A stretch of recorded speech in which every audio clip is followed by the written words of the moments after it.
我叫林秀蘭，今年52歲，這輩子沒別的驕傲，就生了個好閨女林雨桐。她出嫁那天，我把別墅鑰匙交給女婿，叮囑他，以後彤彤就交給你了，別讓她受委屈。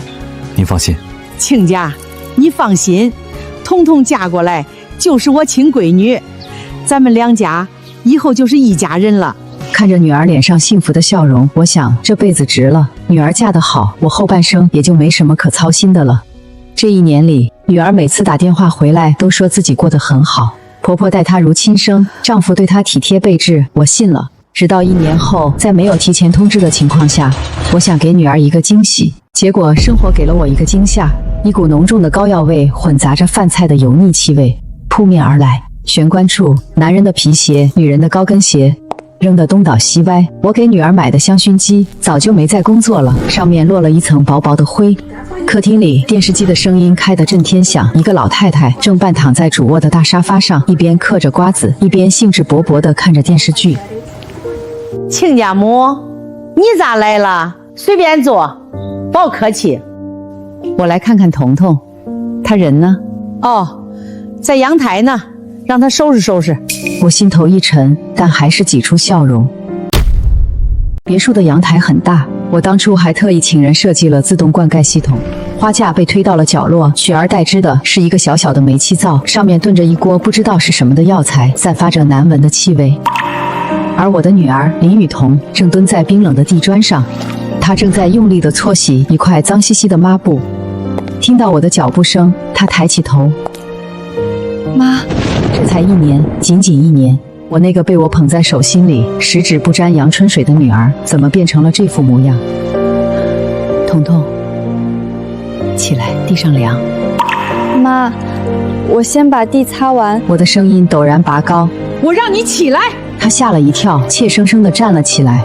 因為蹲得太久，她的腿有些麻木，身子晃了一下，險些摔倒。我扶住她，也就在那一瞬間，我看到了她那條試圖隱藏的腿，從腳踝到小腿肚布滿了密密麻麻、深淺不一的疤痕。我的腦子嗡的一聲，一片空白。誰幹的？媽，沒事兒，是我自己不小心磕的。磕的？什麼樣的磕碰能磕出滿腿新舊不一的傷疤？哭，一天到晚光知道哭，晦氣不晦氣，他就是嬌氣，幹點活就喊累。前2天在廚房自己摔了一跤，就成了這樣。我們都說帶他去醫院，他自己不去。他睡在哪裡？還能睡哪兒？就睡這兒啊。我明白了，一切都明白了。過去1年裡，電話裡那些我很好都是假的。媽，別哭了，媽在呢。親家母，你這是什麼意思？彤彤是我們老劉家的媳婦兒，我這個做婆婆嘞，教她做點家務，難道不應該嗎？她現在住陽台也是暫時的，我身體不好，腰腿疼，醫生說要住朝南的房間曬太陽，主臥最大，陽光最好，我就搬進來了。我們家志強也同意了的。劉志強呢？上班去了，他忙，公司裡一大堆事兒呢。好，我知道了。然後我拉着林雨桐的手，把她從陽台帶了出來。我讓她坐在客廳那張真皮沙發上。哎，你讓她坐那兒幹嘛？剛拖了地，她脚上多髒啊！這是我們的家，想坐那裡你管不着。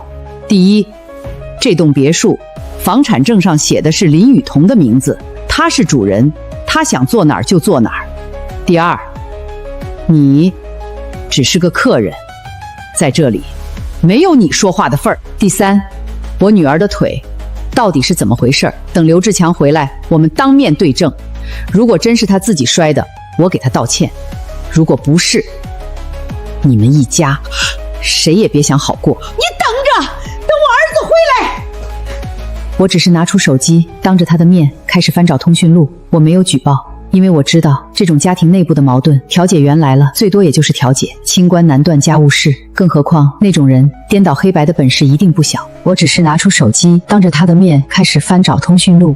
我找到了一個號碼，是我一個老朋友，做工程的。我撥了過去，電話很快就接通了。喂，老趙，是我，林秀蘭。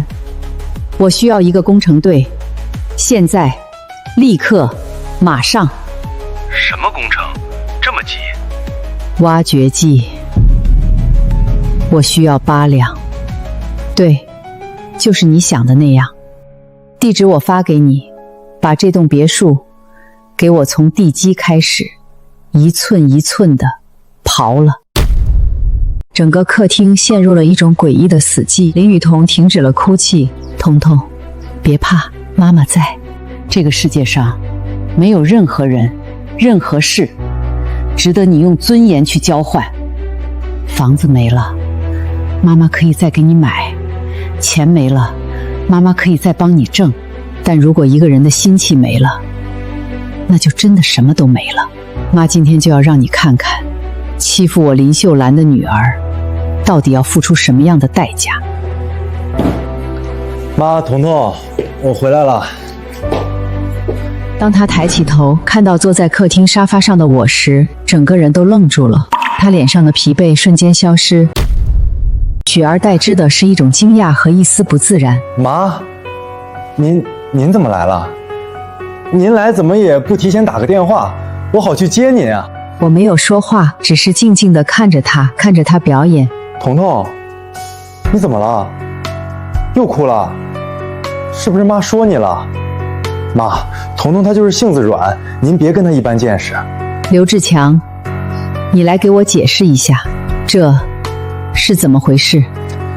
媽，這是……趙翠花像個聽到了衝鋒號的士兵，從裡面衝了出來。兒子，你可回來了！你再不回來，媽就要被你丈母娘給欺負死了。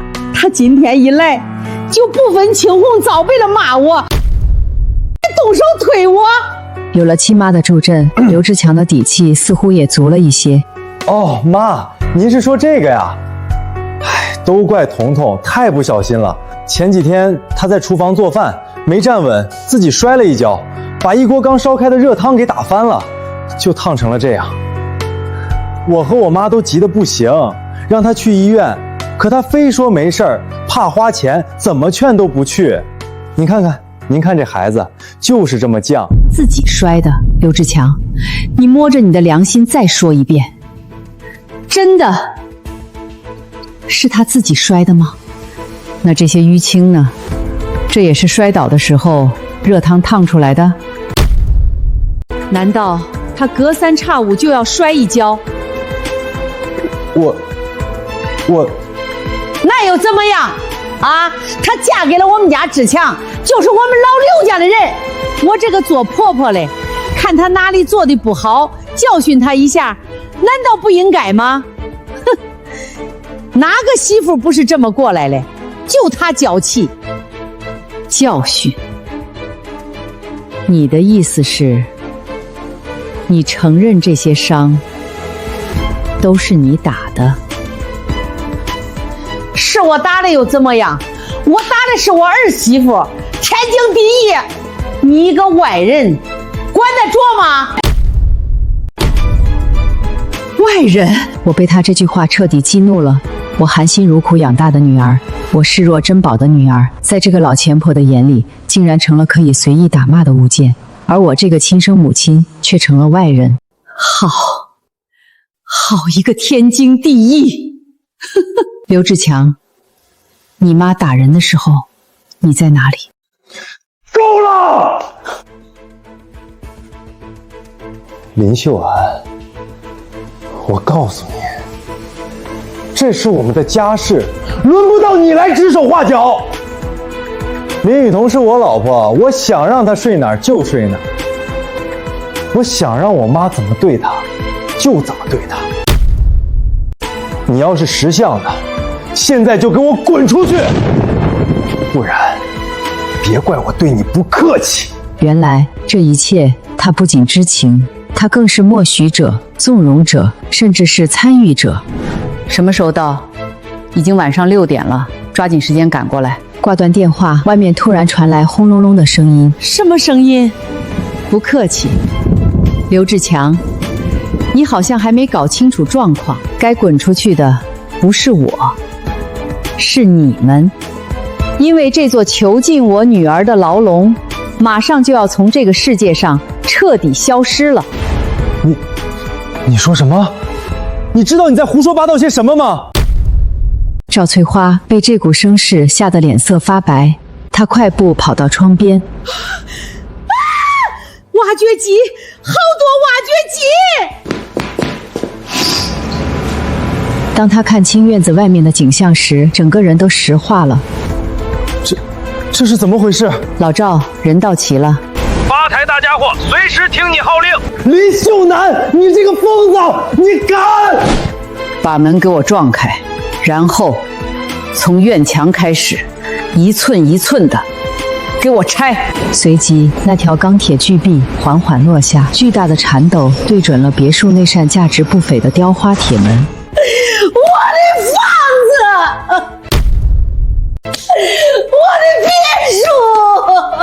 媽，我錯了，我真的錯了，我以後再也不敢了，我一定好好對彤彤，我把主臥讓出來，不，我把整個別墅都讓出來，求求你，快讓他們停下！剛才還對我惡語相向，聲稱要對我不客氣的男人，此刻像一條卑微的狗，搖尾乞憐，可笑又可悲。我冷冷地看着他，眼神裡沒有一絲憐憫。家，我一腳踢開他的手。你們把這裡變成地獄的時候，怎麼沒想過這是家？你們把我女兒當成奴隸一樣使喚，隨意打罵的時候，怎麼沒想過她是這個家的女主人？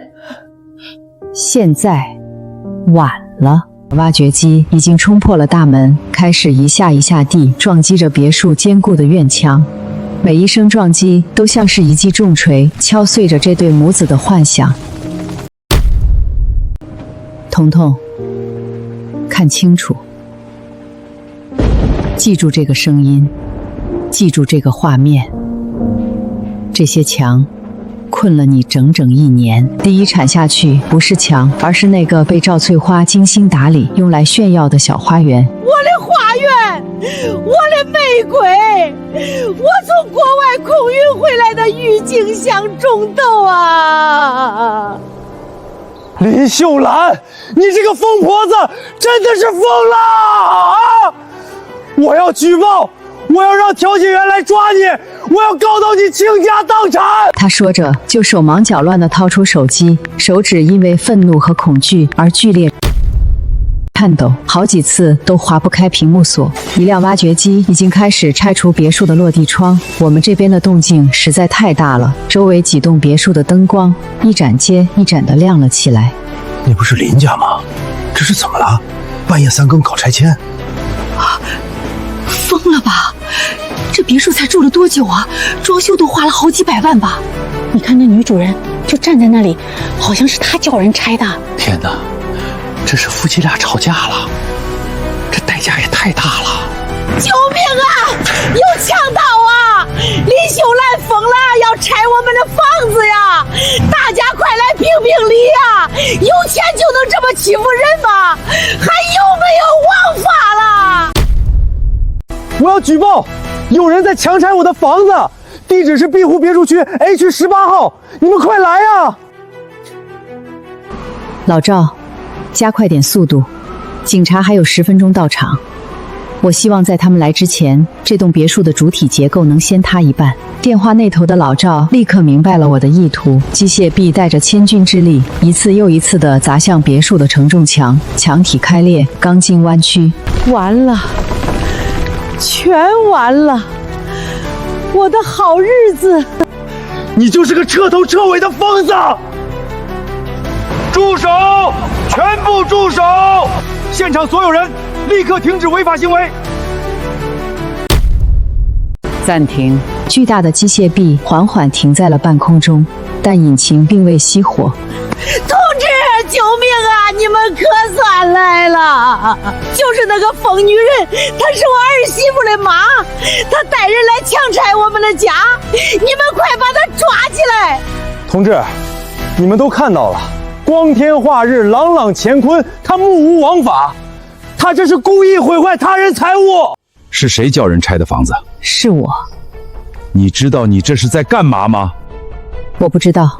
我的回答讓那調解員愣了一下。他撒謊，他肯定知道，他就是故意的。我沒有理會他的叫囂，只是看着眼前的調解員不疾不徐地從隨身的包裡拿出了一樣東西。同志，我只是在處理我女兒名下的私人財產。這棟別墅的證上，自始至終都只有我女兒林語堂一個人的名字，她才是這棟房子唯一的女主人。他接過我遞過去的房產證，打開仔仔細細地看了一遍。而他們兩位不過是賴在我女兒房子裡鳩佔鵲巢，還對我女兒肆意打罵凌虐的兩個外人而已。我請問，我幫我女兒拆掉她自己的房子，錯了嗎？什麼？這房子是女方一個人的？我的天，那這男的和他媽不就是上门女婿嗎？還敢這麼囂張，鳩佔鵲巢，還打人，這也太不是東西了吧！劉志強的嘴唇哆嗦着，一個字也說不出來。他所有的底氣都建立在這棟別墅所代表的財富和地位上。他習慣了以男主人的身份自居，享受着鄰居的羨慕，滿足着自己的虛榮。這位先生，請出示你的身份證件。還有，這棟房子的戶主林語彤女士現在在哪裡？不可能，這不可能！這房子是我兒子的，是我们老劉家的月毛赏。你胡說！你這個證是假的，是你偽造的。女士，請你冷靜一點。東西的真偽，我們相關部門會進行核實。現在，請你配合我們的調查。你就是林語彤女士嗎？林語彤的身體顫抖了一下，下意識地往我身後縮了縮。劉志強看到這一幕，眼中閃過一絲希冀的光。彤彤，你快跟調解員說句話呀！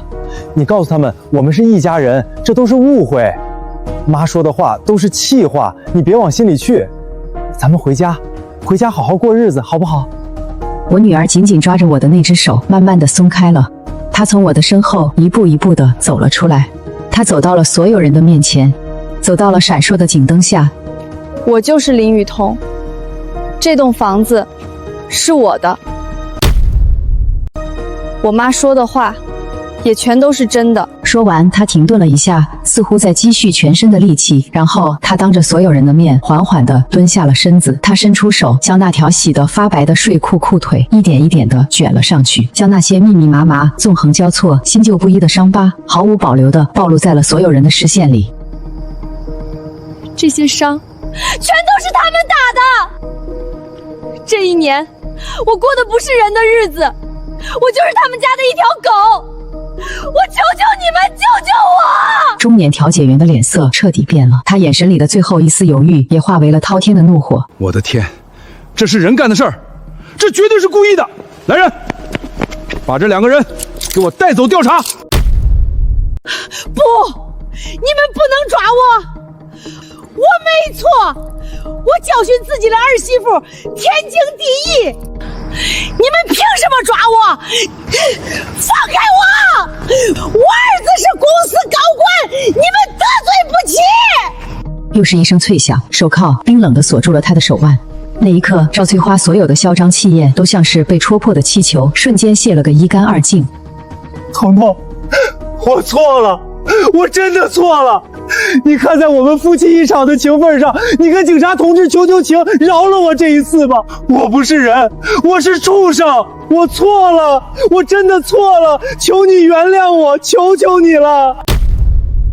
我不該縱容我媽欺負你，不該對你動手，你原諒我，彤彤，我們重新開始好不好？我發誓，我以後一定把你當成女王一樣供着。為了脫罪，他毫不猶豫地就把自己的親生母親當成了可以隨意丟棄的垃圾。我媽要是再敢說你一句不是，我就把她趕出去。這番話聽得周圍的鄰居們都忍不住發出了鄙夷的噓聲，也聽得被架在一旁的趙翠花渾身一震。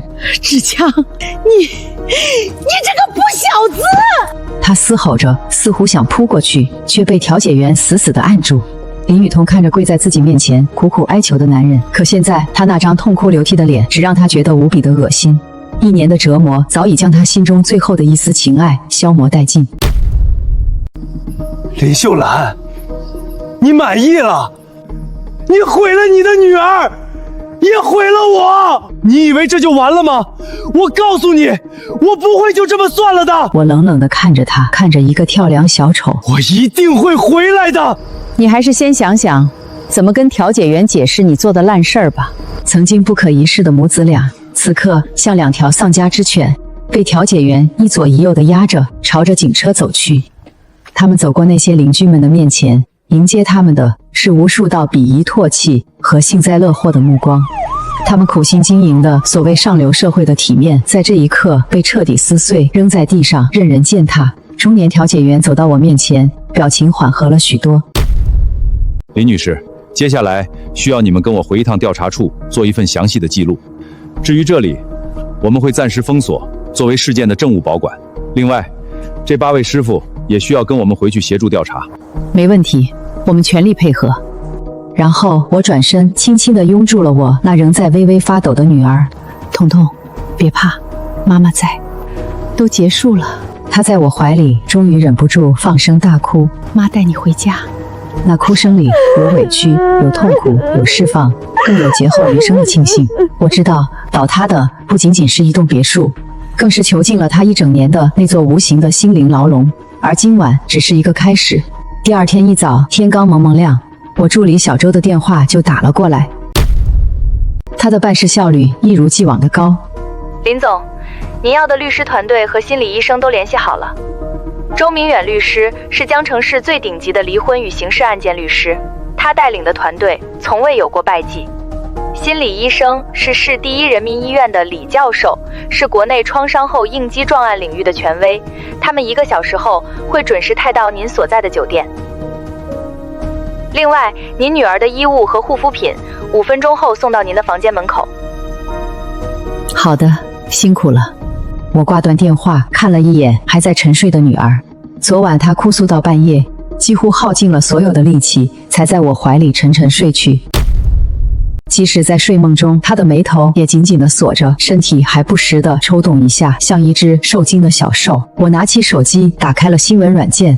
果不其然，江城知名別墅區深夜驚現8輛挖掘機強拆豪宅。千萬別墅一夜變廢墟，究竟是家庭糾紛還是商業報復？豪門恩怨，婆婆凌虐兒媳，母親怒拆婚房，諸如此類的標題已經鋪天蓋地佔據了本地新聞的頭版頭條。新聞下面附着各種角度拍攝的現場照片和視頻，有挖掘機撞開大門的瞬間，有別墅牆體轟然倒塌的畫面，還有劉志強和趙翠花被調解員帶走的狼狽模樣。評論區裡更是炸開了鍋，輿論是兩極分化的。有人罵我太過偏激，有錢就可以為所欲為；有人猜測這背後一定有驚天內幕。這時門鈴響了，我走過去開門，是酒店的服務生。請進。推着一整排掛滿了嶄新衣物的衣架，從高定的連衣裙到舒適的居家服，從名牌的鞋子到精緻的配飾，一應俱全。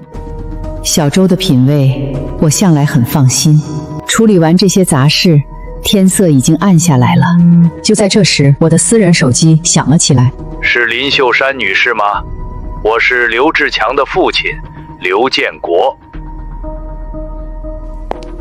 正主終於來了，有事？親家，孩子們的事情我都聽說了。是我教子無方，趙翠花那個伯父也是我管教不嚴，我在這裡先替他們給您和彤彤道個歉。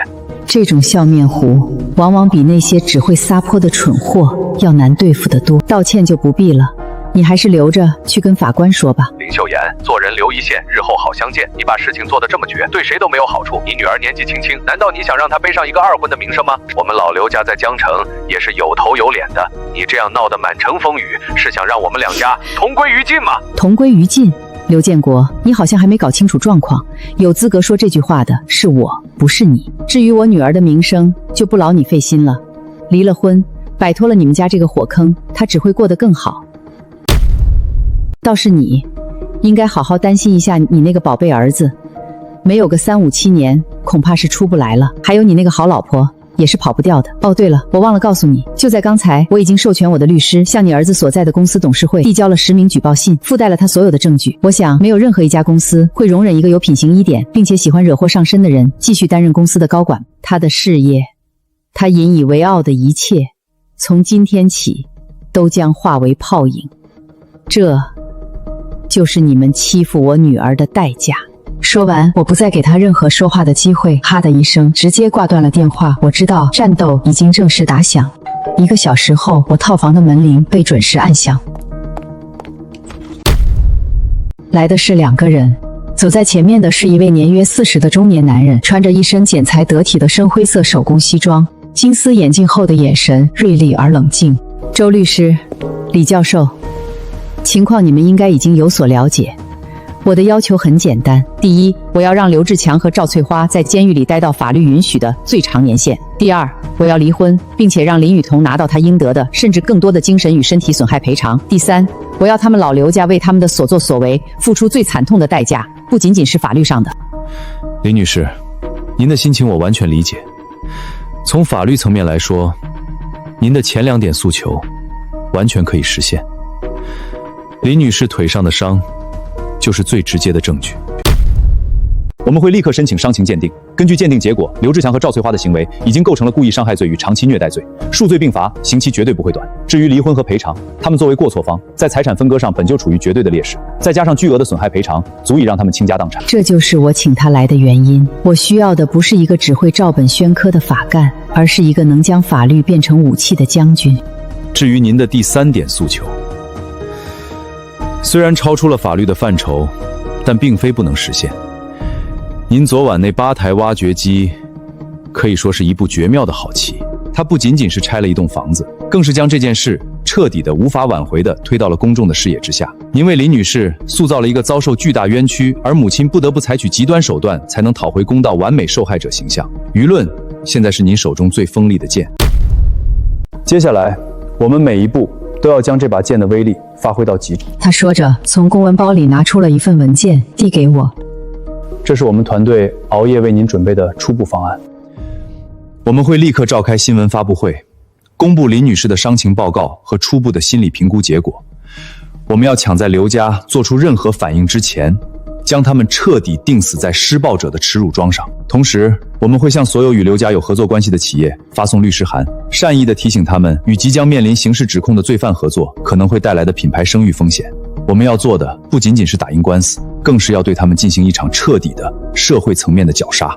我緊繃了一夜的神經終於有了一絲鬆動。就按你說的辦，錢不是問題，我只要結果。林女士，請放心，我的字典裡沒有輸這個字。我就是要讓他聽着，我要讓他親眼看到我是如何為他部署這一切。我要讓他明白，他的身後站着一個多麼強大、多麼不惜一切代價保護他的母親。李教授一直没有說話，他只是用一種溫和而專注的目光靜靜地觀察着林雨桐。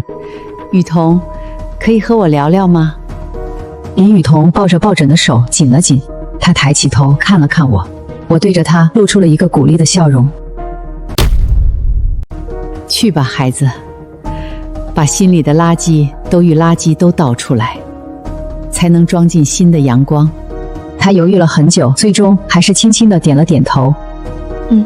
李教授帶着他走進了套房的另一個房間。我知道身體上的傷口可以用藥治癒，但心靈上的創傷卻需要更專業也更漫長的時間去慢慢縫合。而我會給他請來最好的醫生，給他創造最安穩的環境，給他提供最充足的時間。無論多久，我都會陪着他，直到他能夠真正的走出那片陰霾，重新擁抱屬於他的人生。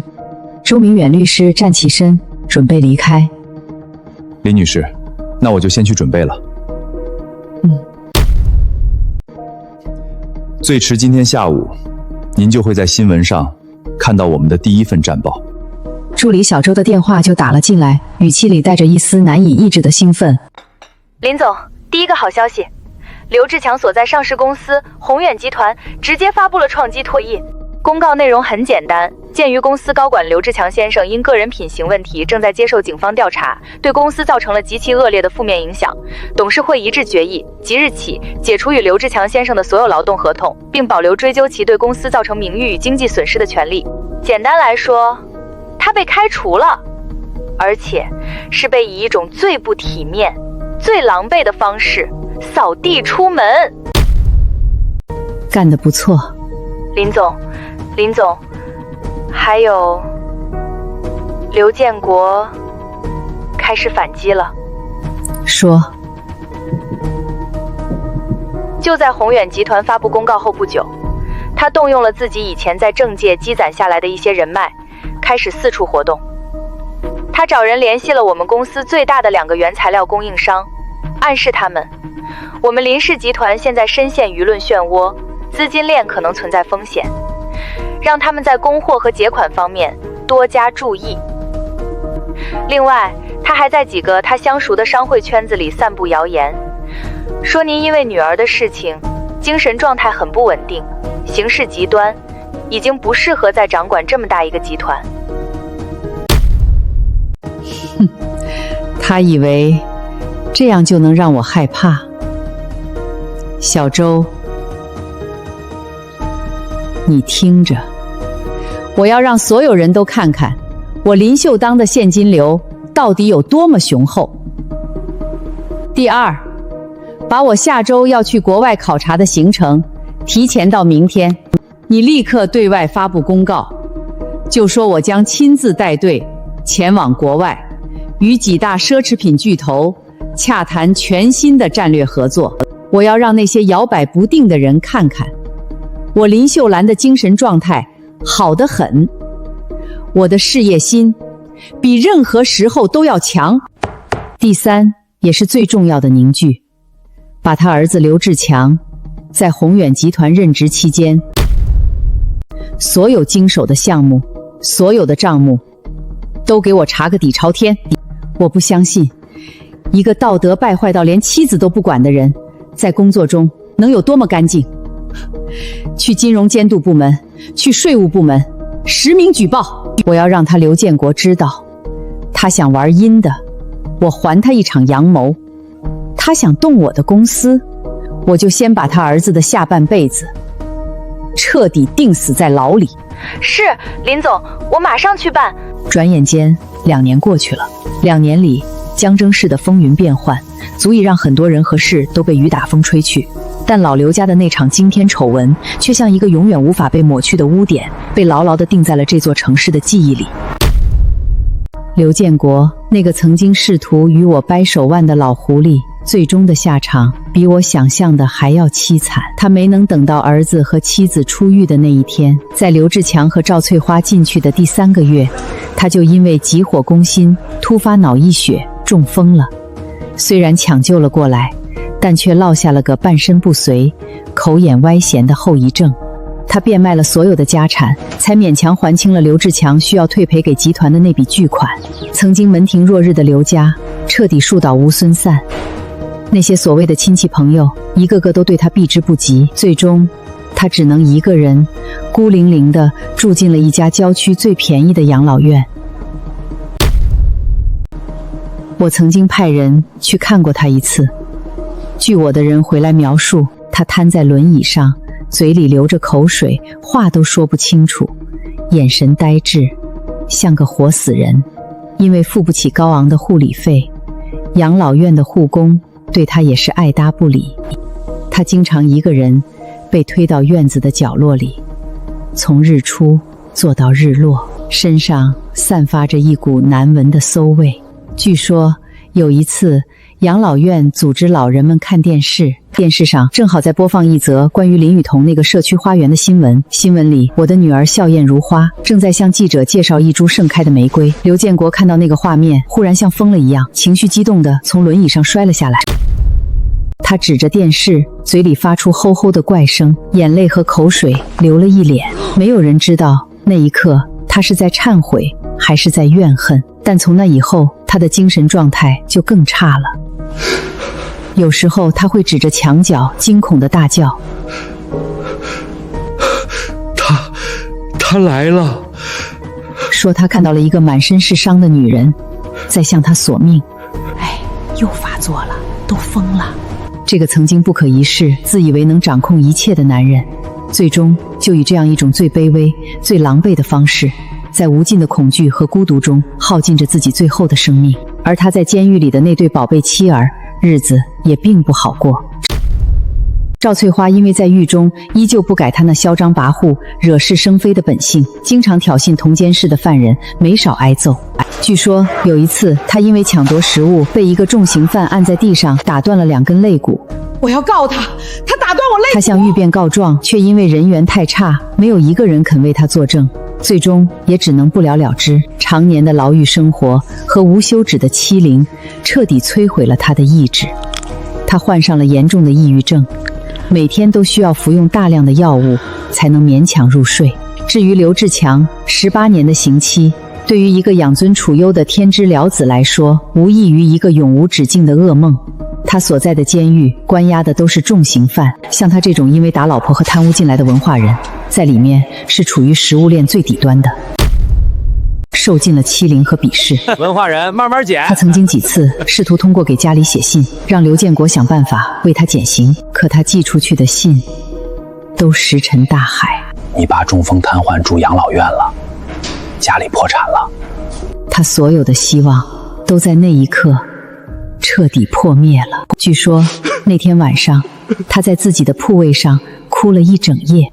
從那以後，他就像變了一個人，不再反抗，不再抱怨，變得沉默寡言，麻木不仁，每天都像一具行屍走肉，重複着吃飯、勞動、睡覺的生活。他和他母親趙翠花在監獄裡一次都沒有見過面。這對曾經聯手將我女兒推入地獄的母子，如今在不同的牢閣裡苦果，互相怨恨，至死不相往來。這就是他們的結局。塵歸塵，土歸土，所有的罪惡最終都會以另一種方式加倍地償還到自己身上。天道輪迴，報應不爽。